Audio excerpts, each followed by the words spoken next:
Hi everyone, here's another slideshow.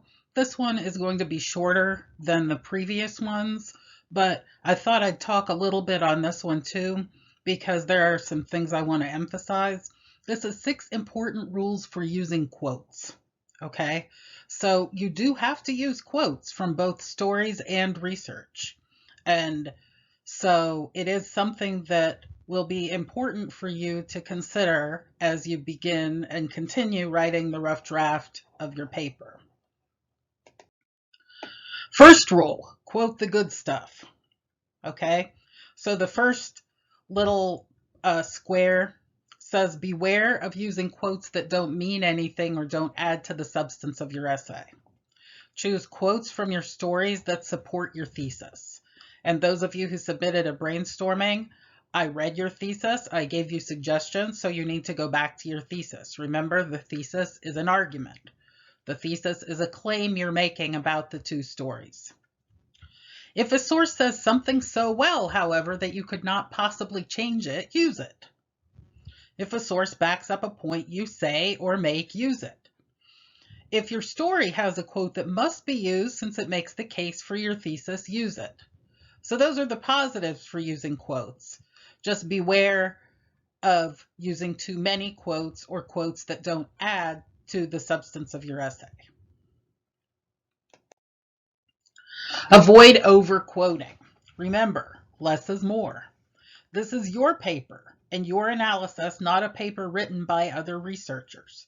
Do not pad your essay with quotes.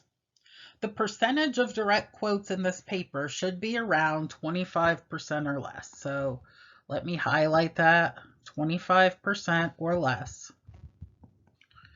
And that is when you check after you submit your rough draft and you check turnitin.com, that number should be 25% or less. Now, I'm saying this now, and I will probably write an email about it later and perhaps even put it in a live lecture, but I'm going to allow you to submit a full research paper to the Turnitin box again after I read your rough draft. And that way you'll be able to see how much quoting you have right before you turn your paper in. And that way you can decide if you need to revise and what you need to revise. Keep your quotes short, but what to do if you must use a long one. So 1 to 2 sentences long is approximately the length you should aim for in your quote. Using a few key words or phrases from the quotes rather than using the entire sentence or series of sentences is what you should aim for. If you must use the entire quote though, and it's longer than 2 sentences, use the block quotation format, where you indent the entire quote 5 spaces from the margin in the same position as a new paragraph. You block the entire quote, not just the first line, and it's still double spaced. Let me circle this website. You can copy and paste it from here because this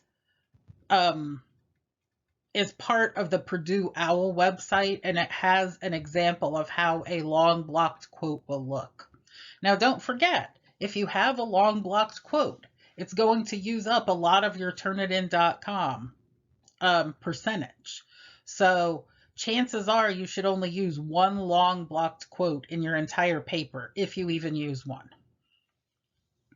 Here is an idea for shortening long quotes. Use ellipses. Notice that ellipses is highlighted. That's a word you need to know.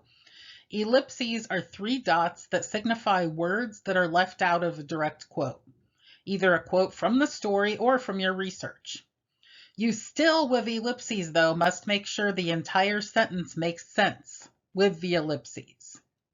So here's an example. It was a long quote I found about the narrator looking in on the old man in The Telltale Heart.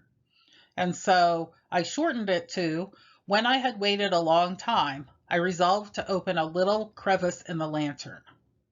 The sentence still makes sense, But these ellipses right here signify words that have been taken out of that sentence that don't matter or are not meaningful to what I'm trying to say in my paper.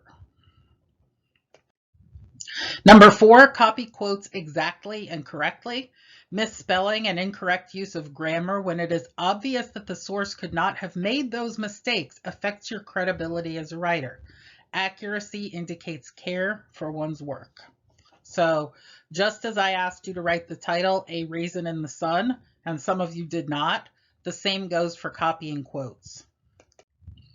Finally, don't start a paragraph with a direct quote. A paragraph should begin with your ideas and usually with a topic sentence. The quotations from the research and from the story support the topic sentence, which in turn supports the thesis.